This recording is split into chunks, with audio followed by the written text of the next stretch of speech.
Empire Strikes Back, second of the Star Wars films, on location in Norway.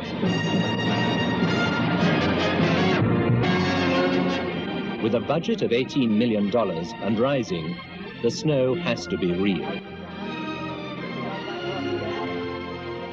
It's a test of endurance for the cast, the crew, and the equipment. The organization and the money behind a film of this scale are beyond most people's imaginings. There's explosions going on all around you. Okay?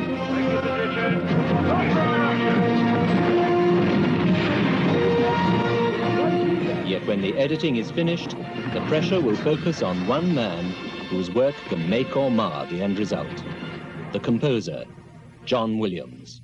The music in the picture, an action picture, and particularly a film like Star Wars II: The Empire Strikes Back, this generally active music, it's fast, the tempos are quick, there are a lot of flourishes in the orchestra and so on, it's notey, so that it's a tremendous physical job of just getting the notes down. In fact, I'm a little edgy about having done only 8 minutes, I think, this week. 1, 2, 3. The American film composer John Williams, known to his friends as Johnny, is one of the quieter personalities to be found in the movie world. But he's written the music for 45 feature films in the last 20 years, including Star Wars. Now he's conducting the London Symphony Orchestra in his score for the second of the Star Wars trilogy, The Empire Strikes Back, which opens in London on Tuesday. We had, I think, 1 hour and 47 minutes of orchestral music to compose, orchestrate, and copy, prepare for the orchestra sessions. Sometimes it comes very quickly and there's a nice flow, and other times I hold my head in my hand and think, is it ever going to come?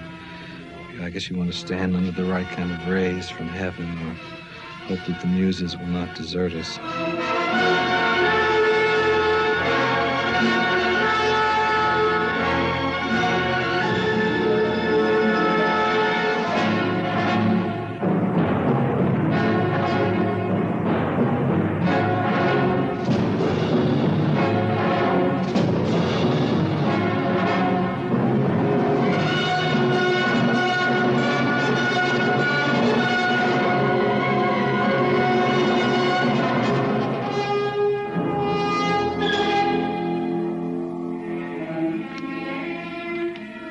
In the control room of Anvil Recording Studio are writer George Lucas, director Irving Kershner, and the producer of the Star Wars films, Gary Kurtz. Originally, John was recommended to George Lucas by Steven Spielberg, who had used him on Jaws. And we had all liked the Jaws score very much. It was a traditional symphonic score. And we went through a period in feature films where traditional scores were not used. Popular music scores and jazz scores were the rage in the 60s and into the early 70s. We felt for Star Wars that it was very important that it be a traditional romantic score. Johnny is quite adept at finding the point of view for a scene and augmenting the emotion that's there. And Irving Kershner, the director of The Empire Strikes Back. And, he's very good also at maintaining a long piece of music and getting all the variations without making it what we call Mickey Mouse. You know, where you accent every little bump, every little crash. We don't do that. Here, hold it.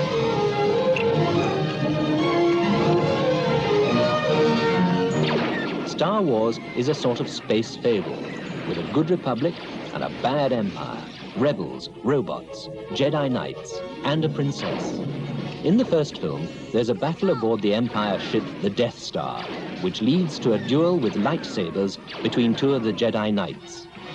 The basic skill of composing for films can be seen in the unobtrusive match of music to abrupt changes of scene.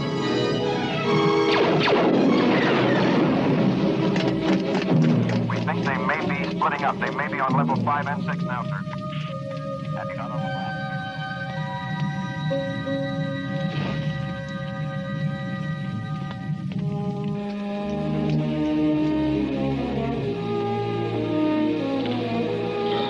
way could they be?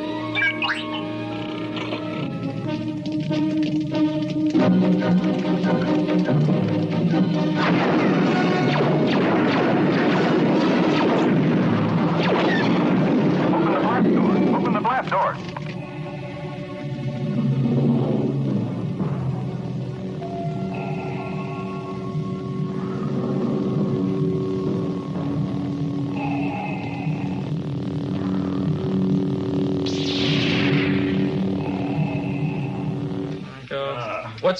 What scene are we? This is the beginning of the carbon freezing chamber. He's emerging as... Composing for films is always done under pressure. Sometimes the composer may see a script in advance, but his first practical involvement is usually the spotting session, when he sits down with the director to plan where music is needed, and equally important, where it isn't. Is that that's the beginning of the real real rescue? That's an important moment. And he's Landau's beginning to really to emerge as a goodie. Right. Every director is very different. Some have no idea at all. They say, here's the film, do the best you can, put music wherever you like, and others are very specific, and some are very expert at it. With some, there are disagreements. There's some whose feelings won't synchronize with the composers. My experience has been vast with these people. In those looks. Yeah, those, it can build. Yeah, right there. Yeah. Very good. After experience as an orchestrator and music director, John Williams started composing for features at the end of the 50s. Several of the early films were comedies, like How to Steal a Million, released in 1966. In a scene where Audrey Hepburn, as daughter of a wealthy art forger, is disturbed by an intruder played by Peter O'Toole, the music at first creates an atmosphere of pure suspense.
Once the confrontation has taken place, the suspense in the music is given a warmer quality, partly by using different harmonies and instruments.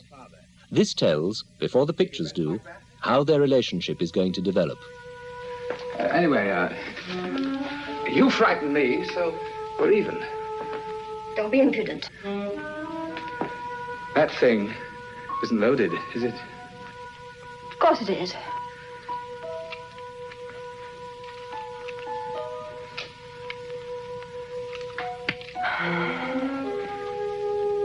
Are you armed? Hey? Do you have a gun? Oh, God, no.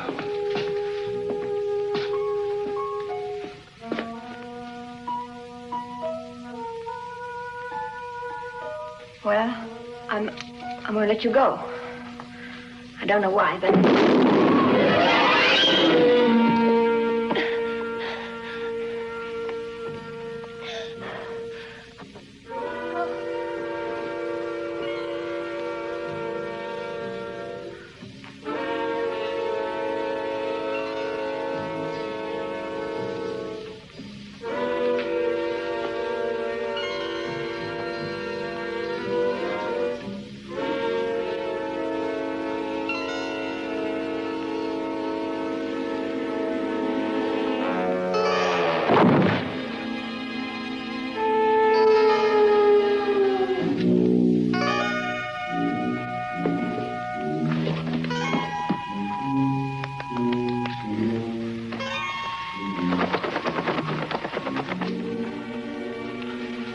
I'm the one that's bleeding.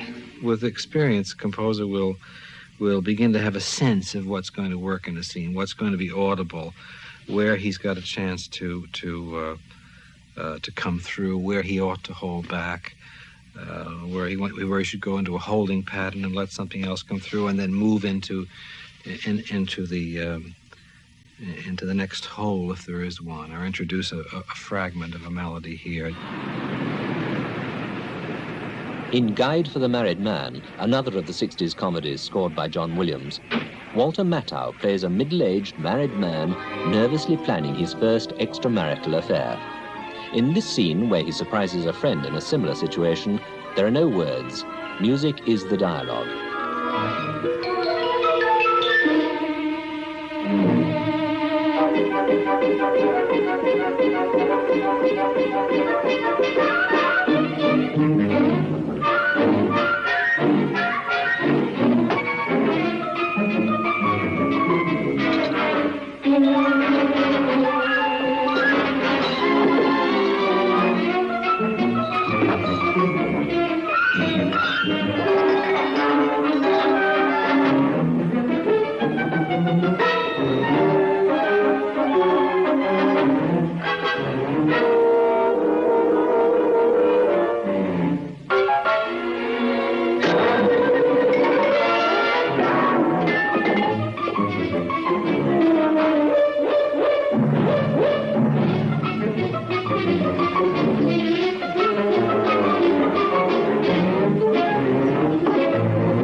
For the new Star Wars film, the music spotting session involves, besides John Williams, the producer Gary Kurtz, director Irving Kershner, and the man who wrote the story and directed the first Star Wars, George Lucas. Yeah, we should keep the tension going because it really... Yeah. This is important in here. You know, we might. Doesn't that grate open now? Yeah, the grate opens. There, and it yeah. closes. And it closes again. At this stage, the film is almost completely edited as far as the picture is concerned. But the soundtrack is only a very rough working version, with odd effects cutting in and out, and dialogue often difficult to hear, or even missing altogether. What's going on, buddy? You're being put into carbon freeze. Lord Vader, but what if he doesn't survive? He's worth a lot to me. The Empire will compensate you for your loss. Put him in.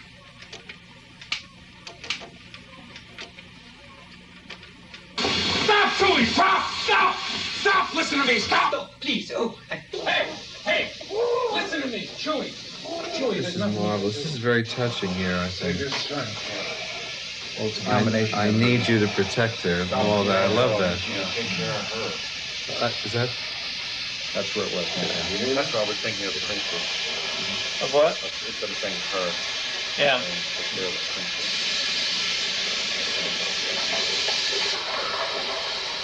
The kiss. Yeah. Very good. Now the great moment. I love you. I know. What are you going to say? Yeah. I love you too. Violin. There's a love scene. We call it a love scene. It's actually a scene that leads to a kiss, which is the equivalent of a major love sequence in another film. And the music is a very, very important part of it. It's integral to the scene because there are only about 7 lines in the entire sequence. And the music is the dialogue in that particular scene.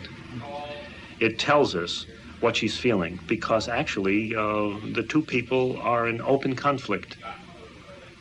But the music says, what you're seeing is maybe conflict, but that's a game, because actually I think they're falling in love. Hey! Listen to me, Chewie! Chewie, there's nothing you can do.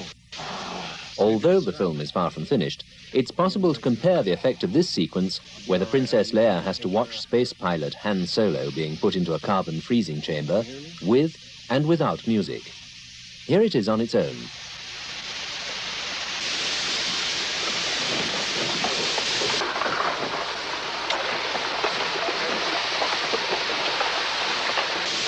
I love you. I know.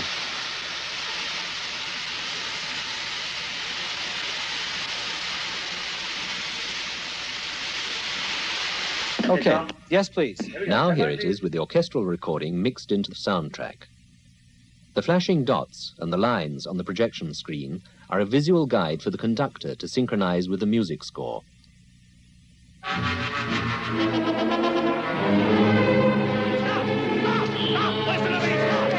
Please, I'm not ready to die.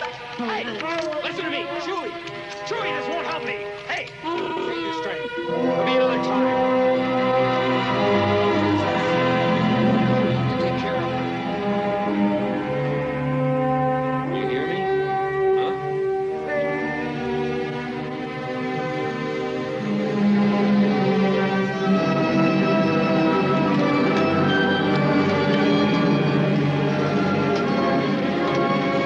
I love you. I know.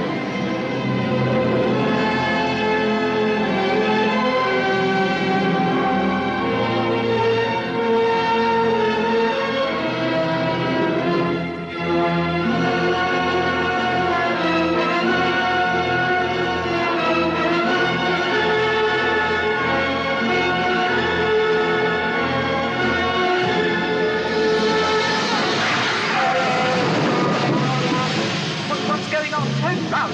Chewbacca, I can't see.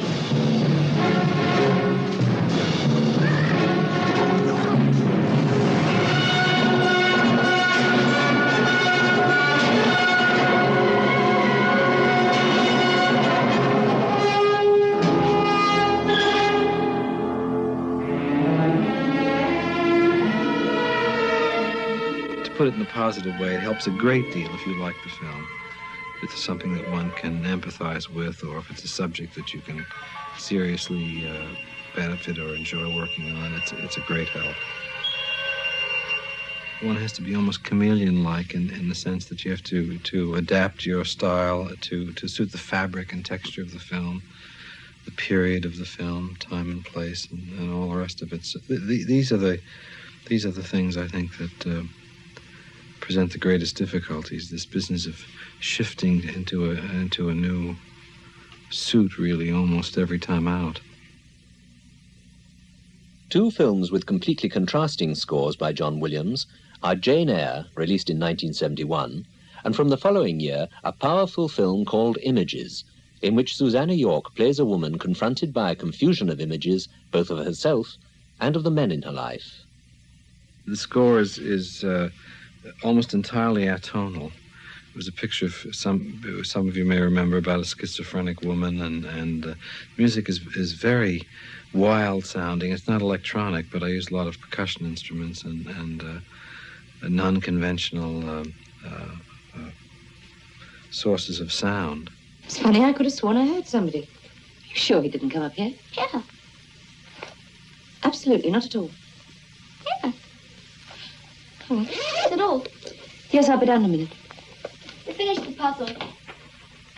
Was it the house and a tiger and a... Yes, I know. In one of the scenes where Susanna York comes face to face with her other self, what could visually be idyllic takes on an atmosphere of threat, created entirely by the music.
By contrast, Jane Eyre has a warm, tonal, romantic score. It's, I suppose, an American attempt at what Yorkshire music should be. But I'm a great lover of British music, and perhaps some of that affection comes through in that score. Jane Eyre also shows the thematic use of music in a film score. When Jane, once again Susanna York, first meets Rochester, played by George C. Scott, the music she plays on the piano is what turns out to be the love theme of the film.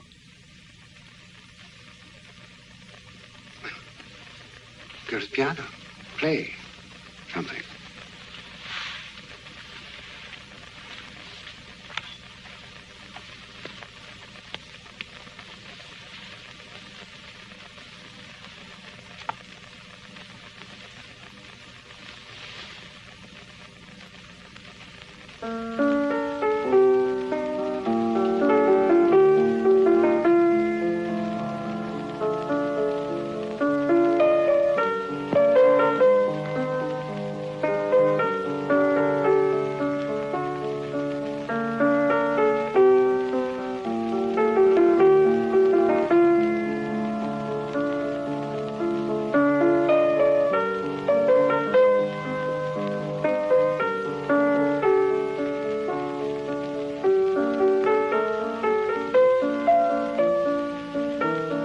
Enough.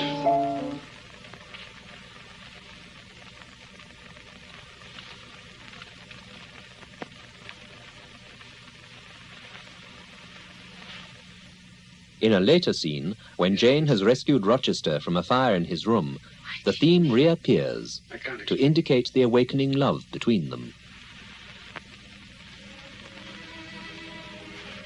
You saved my life.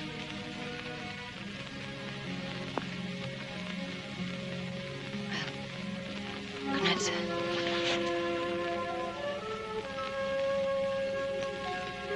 I knew you would do me good. I felt it always. There's something about you, Jane.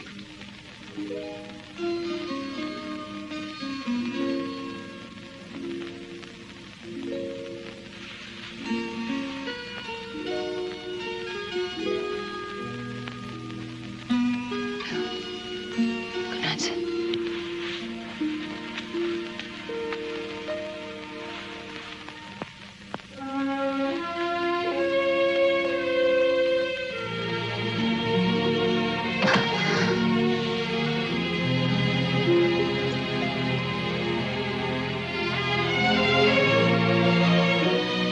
If it's a score that has a thematic kind of material, once I've got the theme for that character or place or time, weave it into the rhythmic fabric of the particular scene that I'm writing it for.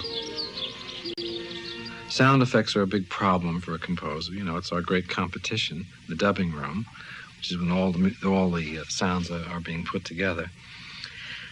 Sometimes if a soundtrack is completed, the sound effects of a scene, I like to listen to that to see what my competition is going to be. If the aural spectrum is crowded in the high end, I might elect to orchestrate it in the lower frequency ranges to make it more compatible with the sound effects. But this is a rare luxury. Usually the sound effects are being cut for the sequences at the same time the music is being written. Despite the fact that we have 110 minutes of music in this film by Johnny Williams, we also have to have 123 minutes worth of sound effects in the film. For the Star Wars films, the special sound effects are put together by Ben Burt. We have to create some 800 different special sounds for the film. These might, these would be special explosions. They would be the sounds of the lightsabers hitting one another, the various sounds of the rooms and the environments and places they go. This one particular sound I'm working on right now is one of the few really comical sounds in the film, and it has to do with the Millennium Falcon, which is the main spaceship in the film. And the Millennium Falcon, as you might know, is a spaceship which has been pieced together out of old junk. It's something like a hot rod car. It needs constant tuning. It malfunctions quite often.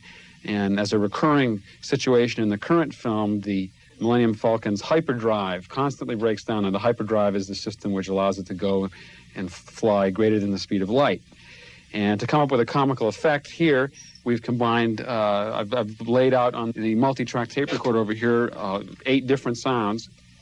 The first thing is the inertia starter off an old 1928 biplane, which we recorded near here.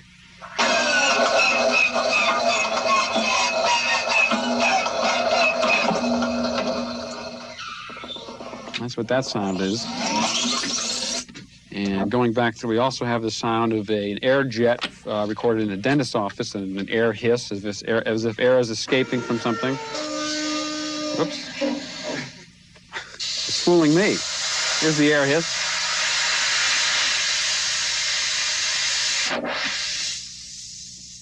Aside from the air hiss, we have the sound of an arc light motor starting and stopping. Here. Sort of a clunking sound. Then we were recording some tanks a while ago, armored tanks, and inside was a motor which operated the turret in the tank. And that's the day we moved into this building, I went to the water closet and turned on the faucet to wash my hands, and the pipes rattled and jiggled and sort of talked and moaned. And so we immediately recorded that sound, which is here. Okay.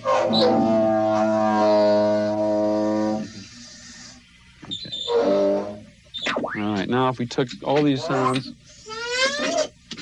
and played them together, we'd get the following effect of the hyperdrive malfunctioning.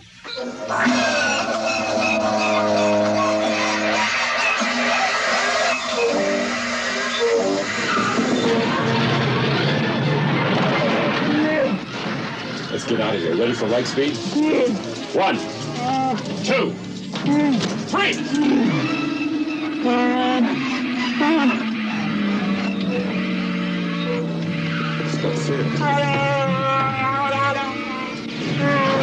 That's our work. It's not my fault. No light speed? It's not my fault.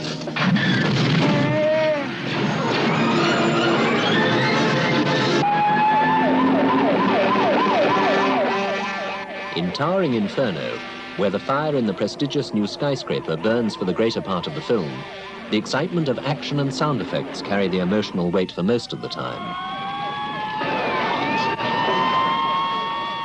The music is reserved for particular moments, often to heighten an aspect of personal human drama, in contrast to the public one.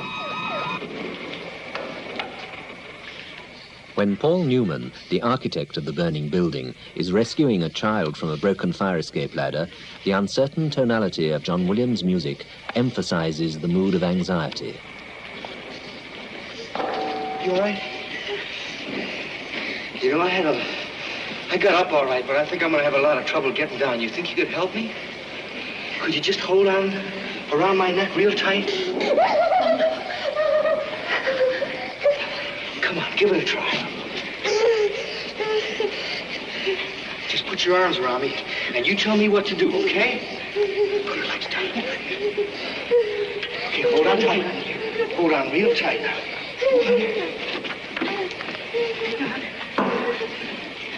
Just hold on tight, honey. Hold on.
John Williams was born in New York and returned there later to study piano at the Juilliard School. that when he was 15, his parents moved to California, and he now lives there with his own family in Los Angeles. I live a very quiet life. You know, a composer's life is, I think, just after a monk from the point of view of solitude, you know. When I look at my cue sheets and time all the film, I'm alone all day long composing. Perhaps it suits me temperamentally, and it's certainly years of habit of working that way. I enjoy writing, and perhaps a more volatile kind of personality wouldn't find it tolerable to spend so much time alone.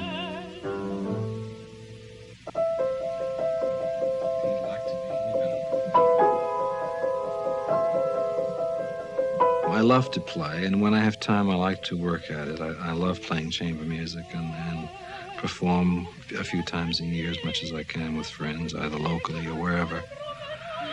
I like making music with my hands. You know, it's very different than conducting, where someone else is making the sound, and it's also a very good discipline. And I think, for me at least, all the aspects of performance have a lot to do with what one is writing. I think you can write better if you are a performer, if you know really what makes a piece ebb and flow and really go. And that's something I think it only can be discovered in performance, the heat of the moment. It helps conducting. I think a knowledge of chamber music is very important for a conductor. After all, so that's the quintessential art of ensemble. Il se repose.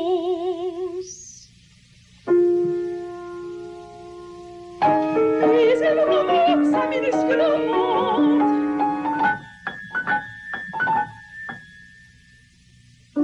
A-t-il fini?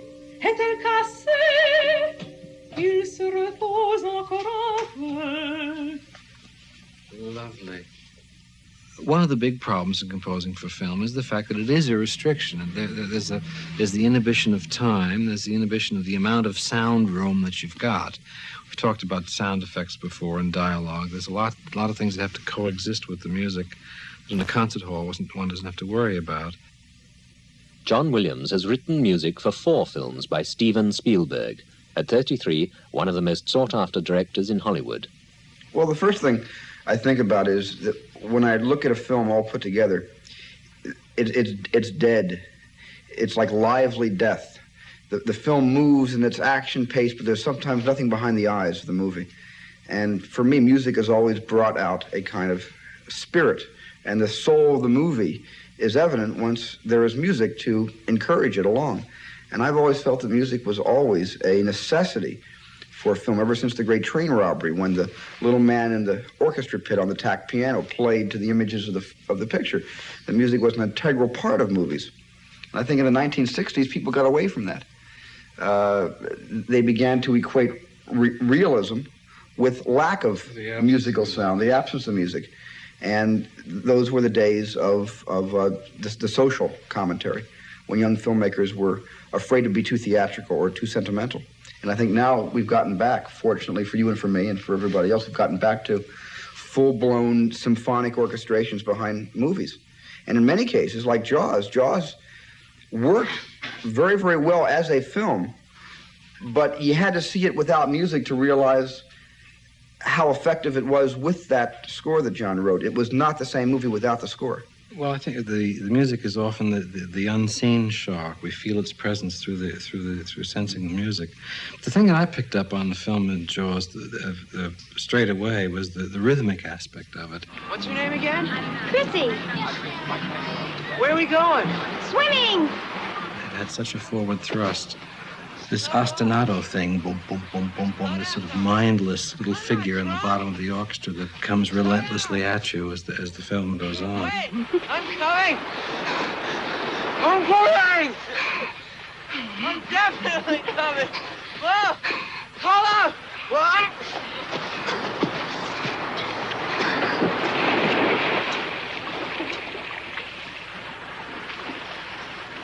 I can swim! Can't walk or dress myself.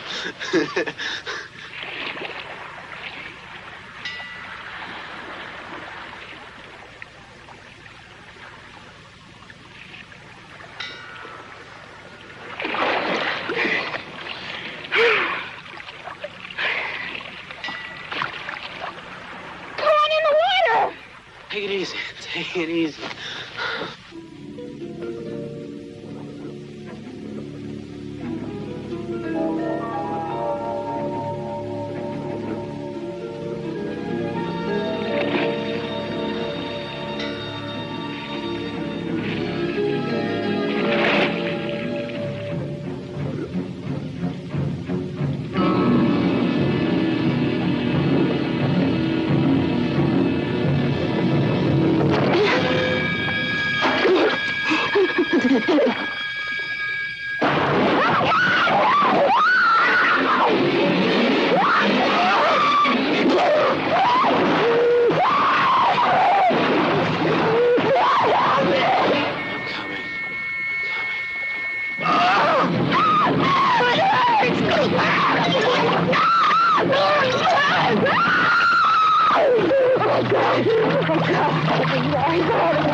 John Williams' second film for Spielberg was Close Encounters of the Third Kind.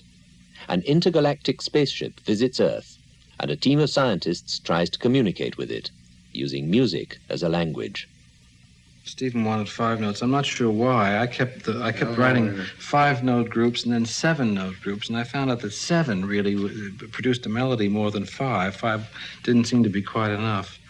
But your script idea called for 5 notes. In a way, it left you guessing what the rest of the completed statement would be, in fact, because the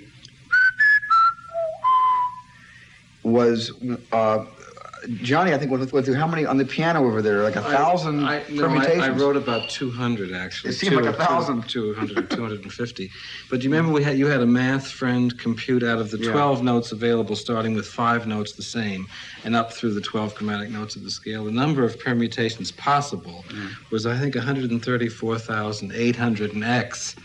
And having done 200, and I thought I was exhausted. Please pick one, you know. We had a long way to go, but we kept coming back to this same little figure, which is more like a doorbell or a signal or a message. An ice cream truck. Than a melody. We have a possible anomaly ranging from +5 milligauss to -15 milligauss. Give me a tone. Re to the second. Up a full tone. Mi to the third. Down a major third. Do to the first. Drop an octave. Do. Up a perfect fifth. Sol to the fifth.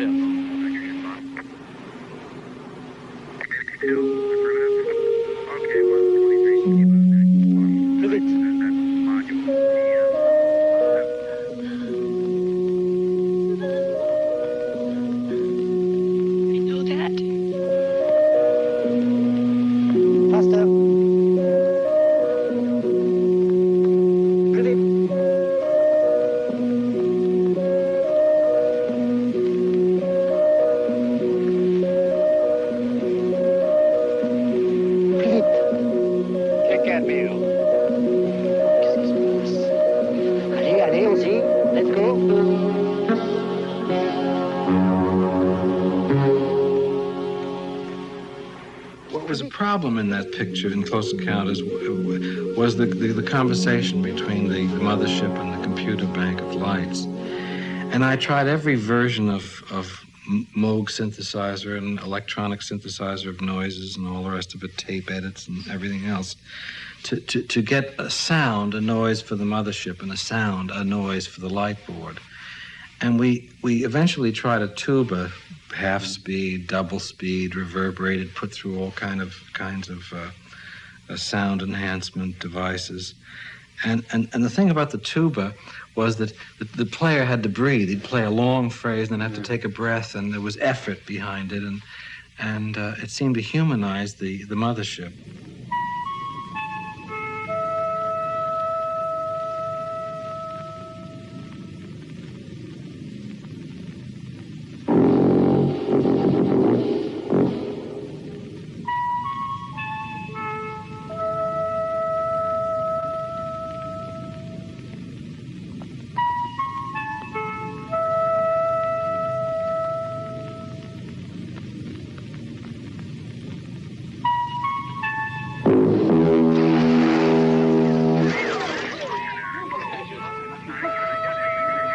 It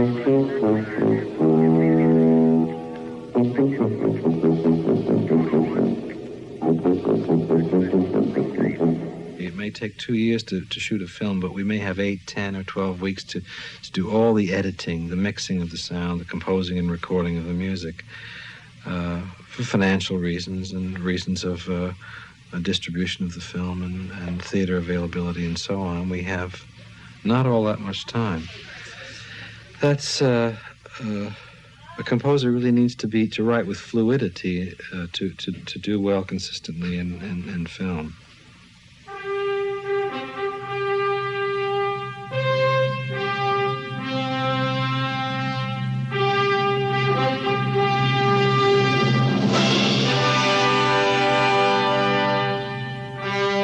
Time pressures were never more apparent than on Superman, where the shooting schedules got longer and longer, costs spiraled, but still the score had to be ready on time, and good.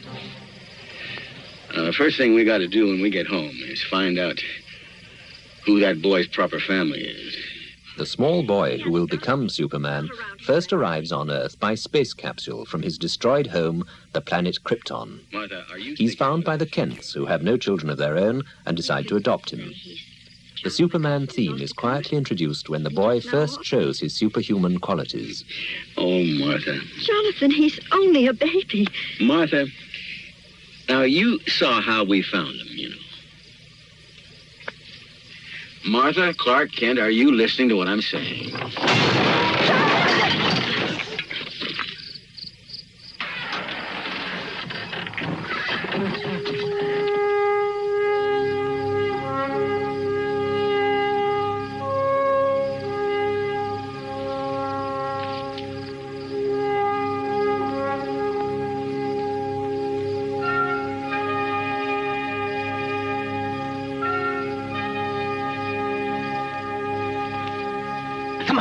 Come on, get in here. Hurry up, come on. Clark, I think we better get out of here. I think we better do what he says, Lois. Come on. Later, as the news reporter Clark Kent, Superman again demonstrates his extraordinary powers.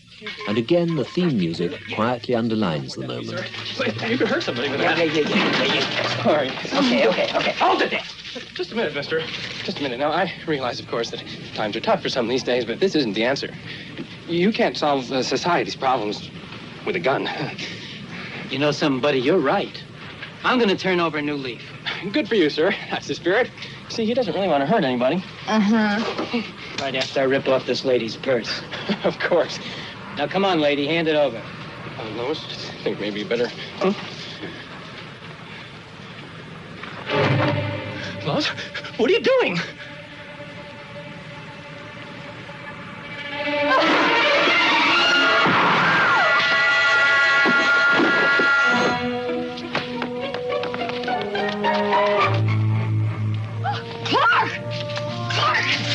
Clark!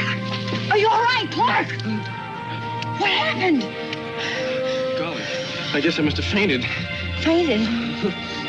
You fainted? Sorry.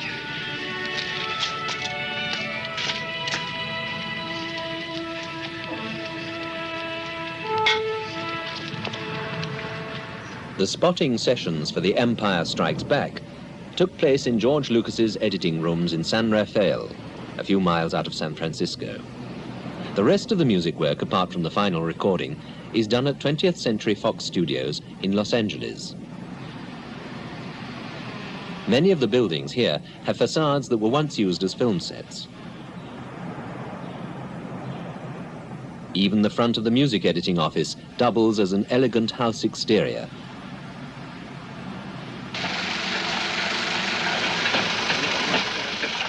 After the complete film has been viewed for spotting, Ken Wanberg, the supervising music editor, prepares short sequences for John Williams to work on each day. There are nearly 50 music sequences in all.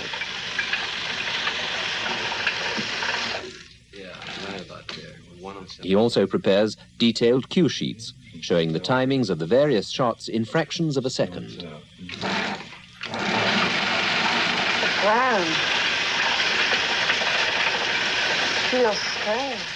The film is viewed first thing in the morning as a black and white print on a moviola machine. This doesn't have the special anamorphic lens that recreates the widescreen in the film, so the picture here looks rather squashed. This work is vital in finding the exact moment where the musical emphasis is needed. It's right here, 135.9. Okay. 135.9. Yeah, I haven't got it on there. So it goes in here. I guess the... What do you suppose that we hear? The monster makes a noise. He turns around and shoots. Do we see him shoot it? Oh, I see. I see it's on his nose. Yeah, I see where. Yeah, right. Okay. He's attacked first. I see. Yep. Right there.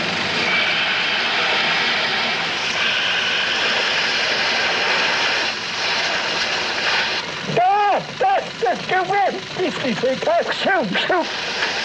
You say shoot, and then one flies right behind his face. Could have a great... Yeah.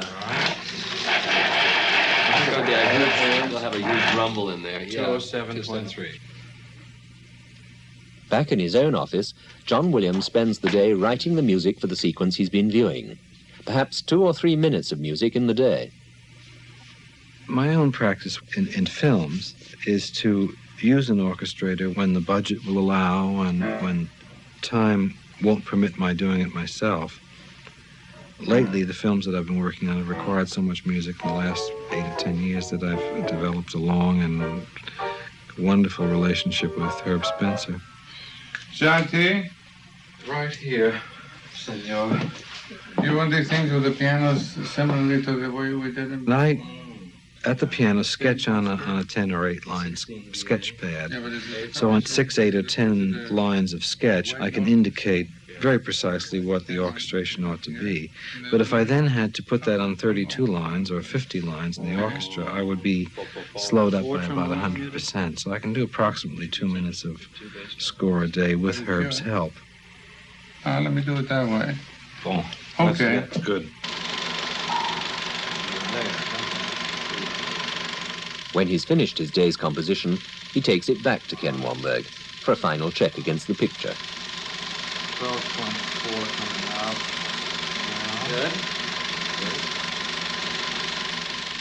Good. My first concern is a rhythmic one.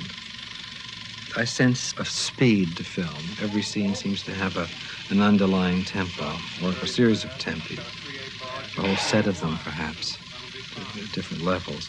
The dialogue may go at a certain speed, the action may go at another speed, and there may be a variance there. So the thing that I try to feel in spotting in the early stages of the film are simple things like how fast is it, or how slow is it, or when is the point in the film's life that it accelerates? When does it press on, press forward?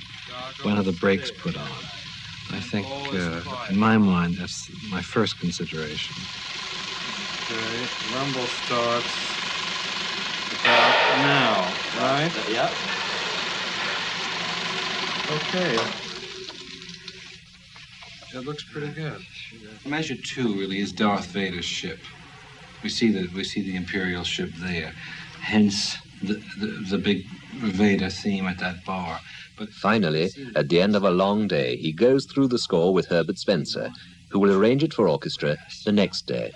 So here, 25 seconds, point 1, some little objects float by the window. And the strings would be sustained here. But if it's celeste, sounding loco, I think, Herb. There's an old joke about composing for film that goes, do you want it good, or do you want it tomorrow?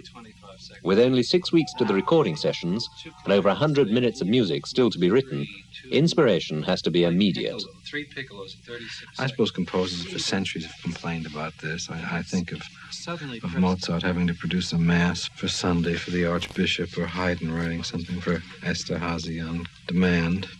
Let me have a new symphony for Thursday night's dinner. I suppose it's as old as the art of writing music. Now we come to a kind of a tutti, which is this thing with strings and horns. Yeah. Horn trio strings, double notes and cellos and basses.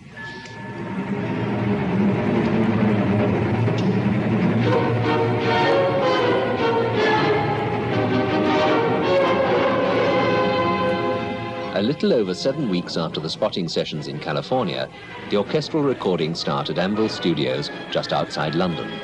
An hour and 50 minutes of music have been written, arranged, and copied out into orchestral parts.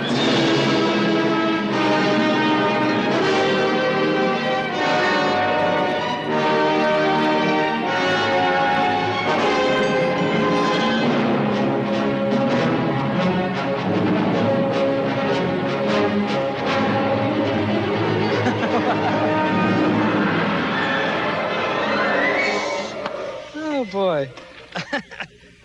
The recordings will occupy the London Symphony Orchestra for 9 days, 18 3-hour sessions to rehearse and record an average of 8.5 minutes of new music per session. 82. 1, 2, 3.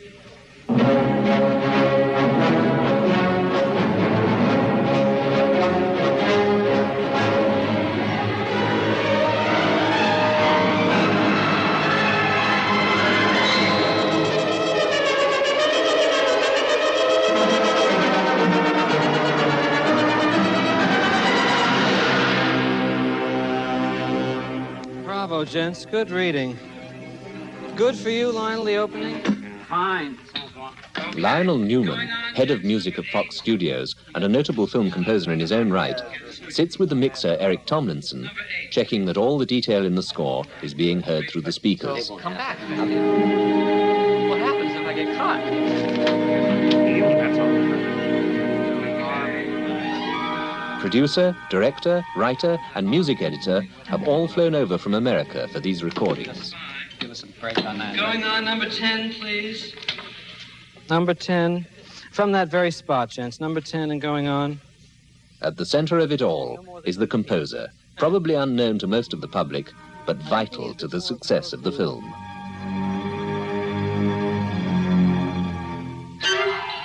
Save it, boys. Lionel, to set levels for you, I'll just give you bar 13 a few times. Right. 13, please, gents, and only 13. Just that measure. 1, 2, 3, 4. Winds alone, please. Let me see what's your problem. It is under a line, should be. God, you never tongue it. 13, 1. Whatever may happen in the final sound mix, at this moment, all the effort is on getting the music right. 13, 1, 2, 3, 4. Okay for you? Good. All right. Okay, we take it, please. Even the dialogue and rough effects are not played while the music is being recorded. Stand by, please, gentlemen. Here we go. All right, here it is, gents. Shh. Settle down, boys. 63157.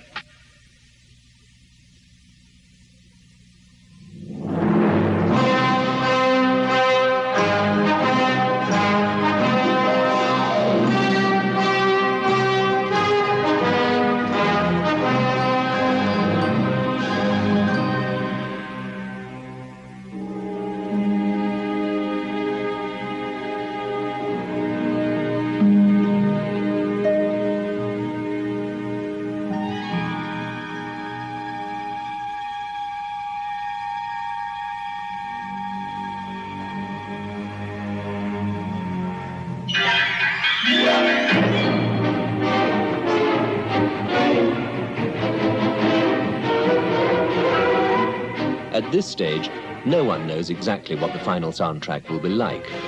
Much of the dialogue still has to be recorded or re-recorded. Sound effects are being prepared to match what's happening in the picture. And finally, all these and the music have to be blended together. No longer in the foreground, the music now takes on its true function, to support or even create the emotional atmosphere of the film.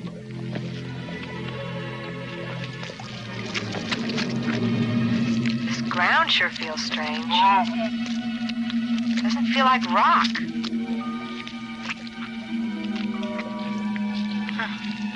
There's an awful lot of moisture in here. I don't know. I have a bad feeling about this. Yeah. It's all right. It's all right. Yeah, what I thought. Minock.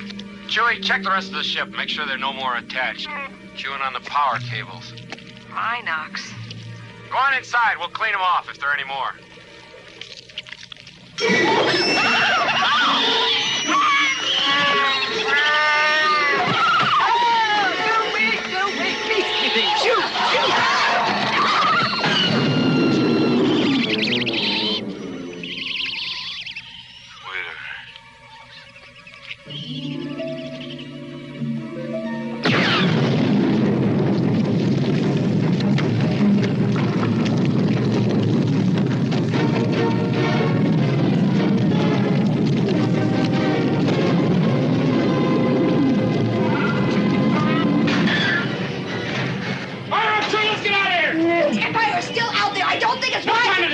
Committee. I am not a committee!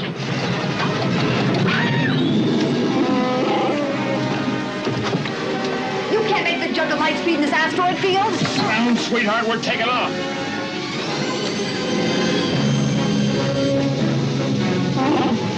I see it, I see it. We do. The cave is collapsing. This is no cave. What?